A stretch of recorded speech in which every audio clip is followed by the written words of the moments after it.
Greetings, and today I am going to share this sort of my initial thoughts on the new Gwent expansion that just got announced today. Well, I don't know if it got announced earlier than that, but I got a notification on my phone through the Roach app that the new expansion for Gwent is coming out.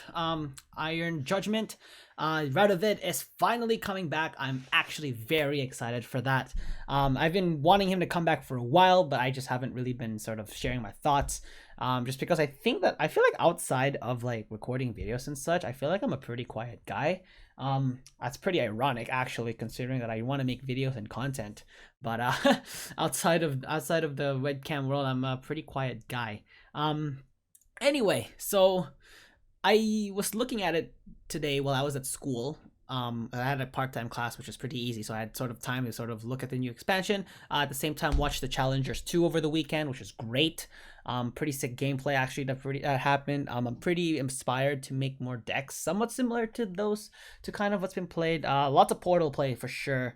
Portal was super popular, at least in the one main game that I remembered like completely. Anyway, so here I'm going to send a link in the description below. I did find the different link where they kind of went through the keywords, because new keywords were coming out with these cards. Maybe they're gonna make changes, I'm not sure, so I don't know how much I should go into it, because you know, in case that they change or anything like that, or they're gonna add more, or maybe they're gonna remove some, I'm not sure. But they have the cards here listed with the keywords, so maybe I'll go through it. I did write notes on my laptop while I was at school, so I was writing notes for both my class and for this expansion, just because I was pretty excited about it. So yeah, so we have RADOVID coming here. Let's actually I want to watch the sort of release trailer here. Let's see if we can full volume. In the game of kings, one must remain vigilant, lest lesser men take advantage. My advisors speak of strategy like chess, yet beasts need no such thing to dominate. We must invest in our arms and capabilities, or see our strategy fail unfairly. Our foes will not hesitate to bear their full strength, and neither should we bow before your rightful king.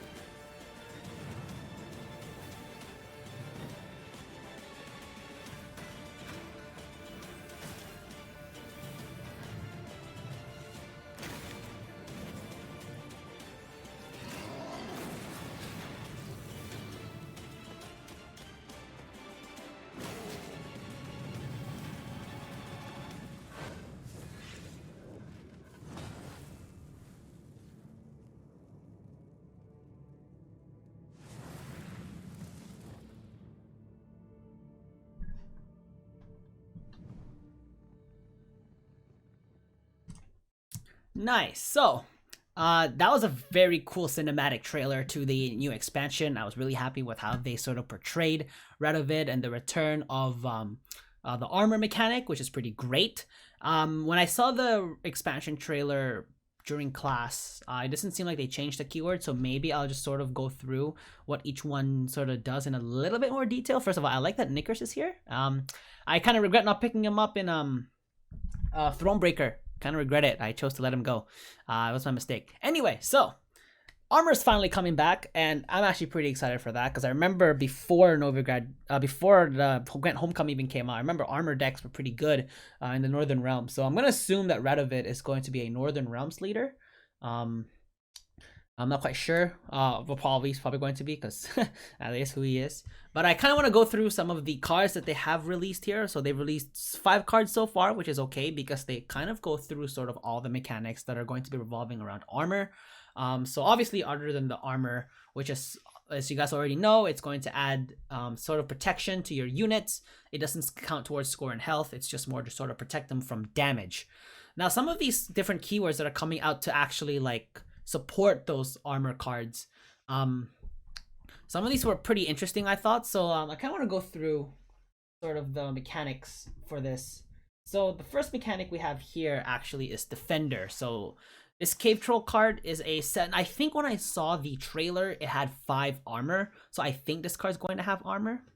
But it has Defender, and what Defender does is it, before any unit on that row, just that one row that this Defender card has been summoned can be hit, he must be hit first. So in order for you to get through all those cards, you must go through the card with Defenders first. And I think I feel like that's gonna invite a lot of like one-hit cards to come back, like the Curse of Corruption, Scourge, probably Pandemic.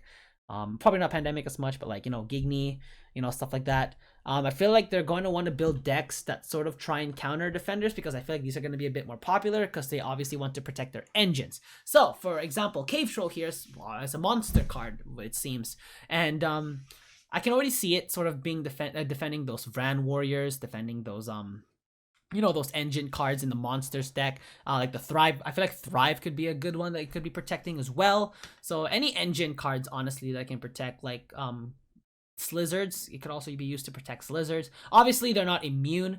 Once the Cave Troll is destroyed, the Slizzard can be destroyed as well. But it's like, how long will it take before the Defender gets destroyed, or will it be too late? Will the person will that row have already used up its whole potential, that it's too late to sort of catch up? So Defender's going to be an interesting one. I can't wait to see how it kind of integrates into the meta. This new Dwarf Berserker card in Skellige, this is an engine card, and it has a barricade keyword, and I think what this means, and don't quote me, because I could be wrong, barricade is as long as this unit has armor, its effect will activate. So at the end of your turn, damage self by 1, then damage a random enemy unit by 1. So this kind of reminds me of the Ancrate Longships from the Skellige faction, where it damages itself and then damages an opponent by 1. When it says damage self, I think it's gonna hit the armor first. So obviously, the more you hit it with, the more armor you give it, the more it'll be able to use its ability. And because it's random, you don't get to choose. I think this happens every end turn when it has armor. So I can see this being potentially paired up with Novrogarian Justice to get a second Dwarf Berserker out. You're essentially dealing 2 damage per end turn if you do pull that combo off. Obviously, that is until they take off the armor completely. And obviously, once its armor is out, the Barricade's effect won't activate, and it'll just be a straight up just 4 power drop if you have the Novrogarian Justice card played on it. Next, we have Stunning Blow. This is sort of a counter to armor in a way. It's a Skellige card. It looks like it's a Skellige card. I'm not sure. They could all completely change. So this just straight up damages a unit by 4, but if it has armor, you damage it by 7 instead. So it could be used to, you know, completely get rid of the armor of one card. Like, for example, I think this had 5 armor on the trailer. I'm not quite sure, but like, giving it armor might actually, like, it probably won't damage it as much as just straight up damaging it by 4 if it has no armor, of course. But like some cards that rely on armor to sort of do their effects, Stunning Blow is sort of the perfect counter to that. Like if you play Stunning Blow to the Dwarf Berserker, obviously it's not gonna have its barricade effect anymore. That is if you get rid of all the armor.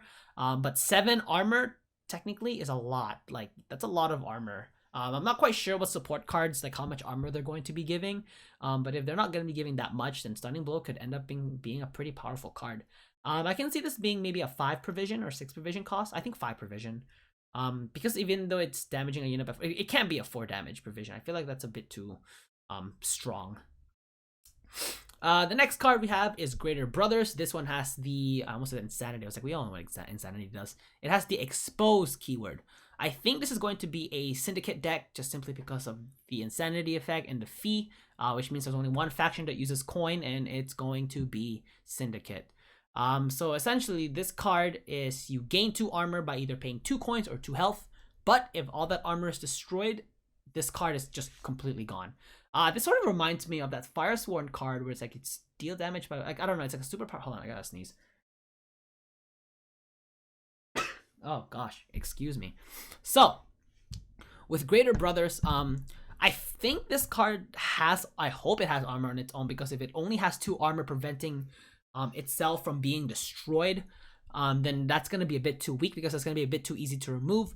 So if this, I don't know if this, because I did see it on the on that site. I don't see it here anymore. If you guys find the link to it, can you please link it to me? That'd be great. I want to take a look at that again, unless they actually did remove it. Maybe for a certain reason, like maybe they're wanting to change up some of the effects. So this is just sort of my initial reaction. So don't think that this is the sort of the finalized. I'm just sort of explaining based on what I saw in the morning, so it could completely change, and I want to do an update video if it does change, and there'll be my apologies if that's the case. Anyway, so going back to the card, being a very powerful 10 power card, but the card just gets completely annihilated if it loses all of its armor. So this is probably a card that you want to, you know, give a lot of armor to protect it. But the thing is, when will you know when to stop giving an armor? So like if you give it, for example, 8 armor, you are out of range with stunning blow, but of course with like, you know, some of the pinging that can be done to it, like progressively it will get destroyed. But as long as you build up enough tempo, maybe you could afford to get rid of a 10 cost, because I know how pretty powerful syndicate decks can be, especially if they're used pretty powerful. I can see this being maybe a 7-8 provision cost card. No way it's gonna be 10. Like, there's no way. I think it's gonna be between 6 and 8, somewhere around there. And we have Knickers. I have no idea what this card does. Absolutely no idea. This gives me nothing. This unit may raid the battlefield to aid you in battle. This has to have some sort of trigger. There's no way it just randomly comes up. This could be similar to Roach. I could see this potentially being a sort of spin-off from Roach, where it comes to the field to battle me, provided I give some sort of condition, because it says it may raid to the battlefield, so there's got to be some sort of trigger. So these are just the first 5 cards that they sort of revealed so far. There are going to be 80 plus cards coming out with this faction, with 21 neutral cards, and the rest are going to be all from the 6 factions. So at least all the factions are getting some sort of support. I just want to know in what way and how they can integrate with sort of the decks that are already working for them at the current moment. So these are sort of these are pretty cool stuff that comes with it. I'm probably gonna pre-order it just because, you know, why not? That ship background actually is looking pretty cool. It's like you're actually playing Gwent on a ship. I wish you did that more in The Witcher 3. Maybe you did. I just can't remember. The thing is, I'm not as caught up in The Witcher lore. I think I might do a bit more like just looking up stuff on The Witcher world, just because I feel like I don't know enough about it. You get the Iron Judgment animated card back. I'm not sure what the animation looks like, but I hope it's cool. Maybe it's this guy stabbing that guy over there, like a knight to a squire. And the RADOVID Protector of the North Leader skin. Pretty cool looking armor, actually. I like the design on this right here. Looks like a carpet. It's like he's wearing a carpet. Anyway, and oh, that sword holder design looks cool. Or that could be the sword itself. I don't know. Yeah, so that's sort of my initial reaction to this. I'm pretty looking forward to it. I'm looking really forward to it. It looks pretty nice. I like how they're giving keywords to sort of support armor, because I know before the best support for armor was like take off someone's armor, either boost yourself by it or damage an opponent by it, stuff like that. But like adding sort of conditions that like require armor for you to, I think they had that in the original Gwent. I just can't remember. Like my memory's actually pretty bad, so my apologies for that. Anyway, so when more cards come out, I want to do a sort of a follow-up video on it, just to kind of get a better idea to see what's happening. And leave a like if you guys enjoyed this video. This is actually my first non-Gwent deck, like my first Gwent non-deck guide video ever. So I was actually kind of nervous making this, because I don't know what I'm like when I'm talking a lot and no gameplay's going on. I don't know, it feels kind of strange in a way.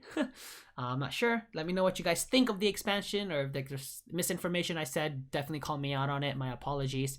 I was in the middle of class while trying to write up the notes on this stuff. I know I'm a nerd completely. So leave a like, comment on anything that you guys like, don't like, changes you guys want to see, and subscribe for more Gwent videos. Other than that, this is Enzo Sub. Oh, I forgot to mention, this deck's coming out October 2nd. So it's coming pretty close. I'm surprised, because we just had a big update like 2 weeks ago, last week, something like that. And the new expansion's already coming out. Like, that's pretty exciting. So I like how they're keeping up with the project, and it's great. And I'm actually pretty happy about it. So we'll see what happens when the deck comes out, when the expansion comes out. Hopefully it's pretty good. And other than that, leave a like if you guys enjoyed the video. Comment on anything that you guys liked, didn't like, or whatever changes you guys would probably like to see about it. And subscribe for more Gwent videos. Other than that, this is Enzo signing out. I'll catch you guys in the next one.